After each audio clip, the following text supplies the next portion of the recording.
Welcome to Viewpoints. I'm Heather Isvaron, and with me today is Ella Carlberg, Homeland Security Advisor for Sweden and the USA. Welcome, Ella. Thank you so much. Well, today we want to talk a little bit about crisis lawyering, the development of the concept, what it means, and kind of how did it evolve. But first, let's talk about you. How did you get into this gig anyway? Good question. I've actually known since pretty early on that I wanted to be a lawyer. I'm guessing maybe I watched LA Law a little bit too much when I was a child. But after that, I started working at MSB in 2009. Wait, what is MSB? So MSB is the Swedish Civil Contingencies Agency. It's a FEMA-like organization, or it's like DHS, maybe FEMA, CISA, and S&T kind of rolled into one. I started working there in 2009, and I realized pretty early on that lawyers did not really have a seat at the table in crisis operations. So I was assigned to our international legal team, and we do international missions all over the world. But that also meant I came into contact with the work we do in the operations room, so national level coordination in situations that occur in Sweden. And I realized that lawyers were not being called in that situation to assist the operations. And of course, all crises have legal ramifications, and we needed to kind of get a seat at the table. So I basically elbowed myself into that room and made sure that we were being brought in at an early stage. And I started telling people that the earlier you call me, the nicer I'll be. That's great. It's always easier to be involved at an early stage and be able to kind of steer the development of a situation rather than being called at the back end to kind of clean up the mess or to sign off on the management. On the other hand, a lot of people, I think, thought that lawyers would delay the response or create additional red tape or be too bureaucratic and not kind of facilitate help to get us where we need to be in the situation. And of course, crisis management is a bit of an extreme sport. Big values at stake. There is always a lack of information, and time is of the essence. So it's very important that everybody works as a team and kind of pulls towards a common goal. And I think a lot of people did not think that lawyers were providing that help. So we both needed to kind of help lawyers understand that they had a role to play and that they needed a seat at the table. They needed to become a trusted voice in these situations. And we also needed to help decision makers understand that lawyers too could provide valuable assistance and help them get where they needed to go. Well, I will say that, in the US, a lot of times lawyers are looked at as, the no people, right? So It's always great to find lawyers who can find a way to yes, keep you out of jail, but find a way to yes. Exactly. And I think that's one issue that we were also seeing, that no doesn't get you anywhere. And in that situation, not making a decision is also a decision. Right.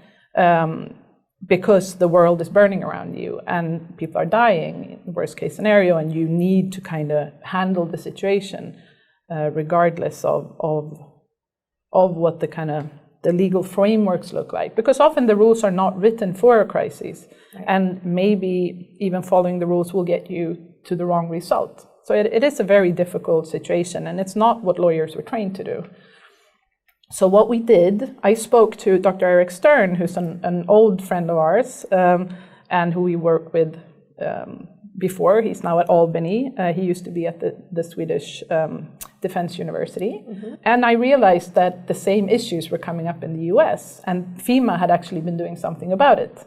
So Eric had, together with Brad Kaiserman, who was then the general counsel at FEMA, they realized that some of their lawyers were being called back over and over again to work in operations, And some other lawyers were being sent home over and over again. So what were those lawyers doing right that were helping the operations get where they needed to go? So they interviewed a lot of people, both decision makers and lawyers and other people that worked in that environment. And they came up with a set of principles or keys that they could use. And the focus of the course that they put together is not to teach lawyers law, because they know law.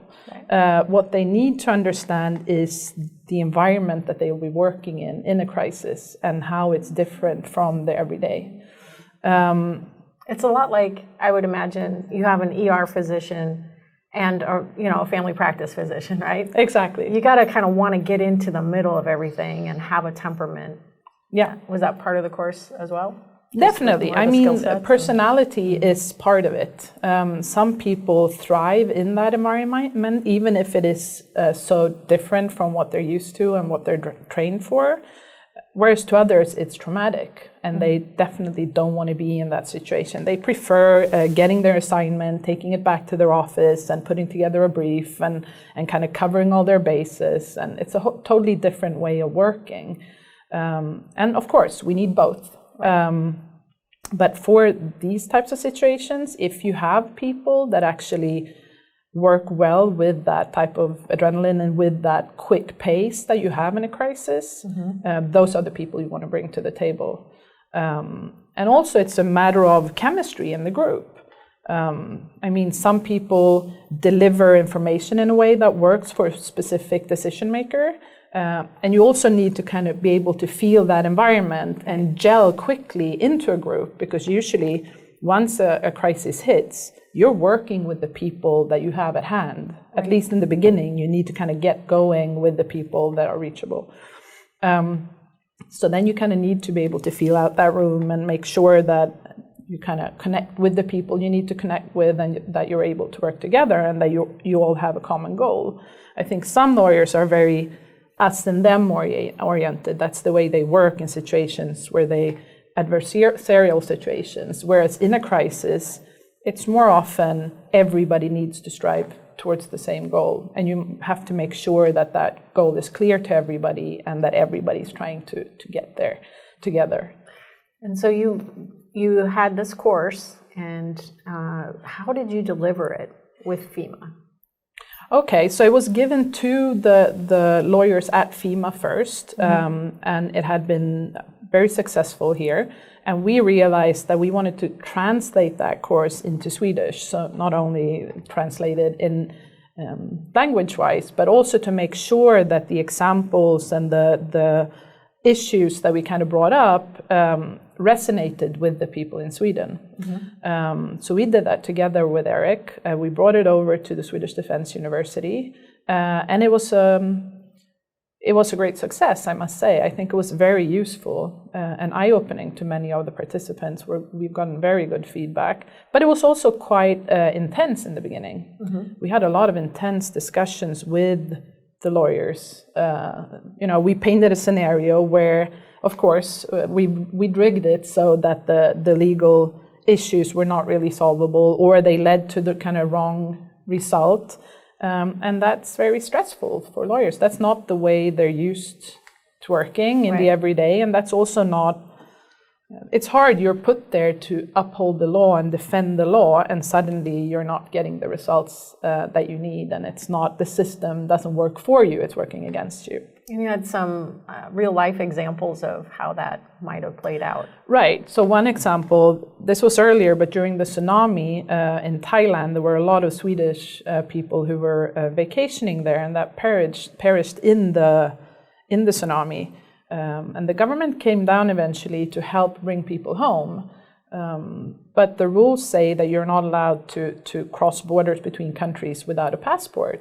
The problem was a lot of these people did not have their passports anyway, because those had also been washed away. So most people would agree it would be unreasonable to leave them there in that very that horrible situation they were in. But at the same time, you need the rules did not kind of assist in what needed to be done. I don't know exactly how it was solved, but it was solved, and they brought people home. But it's a simple example of how the rules don't always kind of facilitate kind of solving the issue at hand. Yeah, and like crisis plans, when the real life crisis comes, it's very different. What did we write on this? It doesn't work. Plan is nothing, planning is everything. That's the old saying, and I think it's very useful. Just having had people sit down and talk things through, even though everybody knows the plan is not going to work on the day when crisis hits, but then you at least have the memory of that plan and what the different issues you were discussing and kind of how to tweak it to suit the situation you're in. So I think that's also.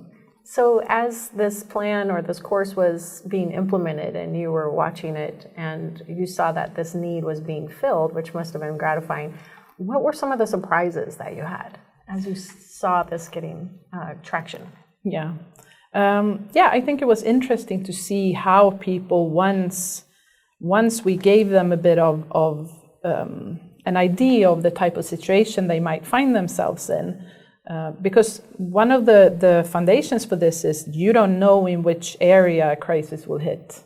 And we have seen several situations in Sweden where the agencies that get pulled into operations are not the ones that kind of regularly plan for crisis. A good example is the refugee influx in Sweden in 2015 suddenly put the migration authority at the very center of a type of situation that they were not used to handling. And I think we kind of helped lawyers realize both the fact that they were needed in the operations room and that they could find themselves in that situation, even if you're in the tax authority or you're in some other type of agency where you do not regularly handle crises. And to kind of give them a little bit of muscle memory for how crisis management works. So we did a big scenario exercise at the end of the course where we painted a scenario and then we started throwing issues at them. The facilitators came in and maybe said something like, we need a press conference in 10 minutes, or this has suddenly happened that you have to take into consideration for the things you're planning for. And people were representing different areas of society, and that way we could have all these viewpoints come together. It's not about solving the situation, it's just about getting your pulse up and kind of feeling the stress of crisis management and how the pace of it is different than what you're used to. I think that's very useful, and I think that kind of made people grow into that role and made them more confident. And also, you know what you know. Once a crisis starts, you work with what you have. It's not time to go and sit down and read a new book or learn a new legal area, but what you do know is who to call. Right.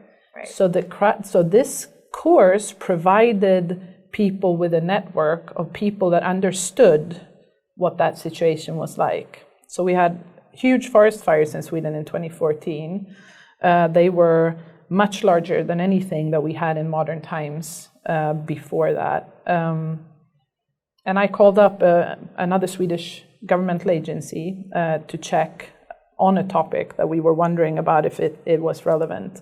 And they told me, yeah, we can set up a meeting maybe in 3 weeks. And I told them, you don't understand. I have a full staff meeting in 30 minutes. And I need of course, they can't give me a full answer in 30 minutes. That's not what I'm asking, but give me a ballpark understanding of this area so I can at least know if we need to kind of dig deeper into this or if we can leave it. Because we have so many things that we're trying to prioritize.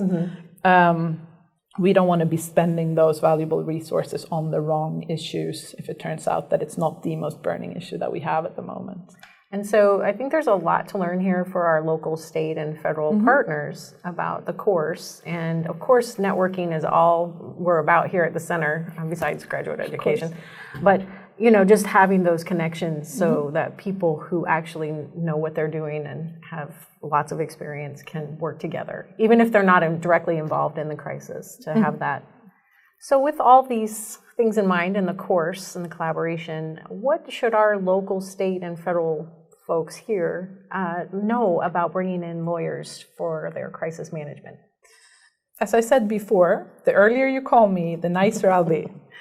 And I think that goes for most lawyers. So it's always a better position to kind of be called in early, to understand the issue at hand, and to be able to gel with the team instead of being called in after the fact, to kind of try to work it from that end.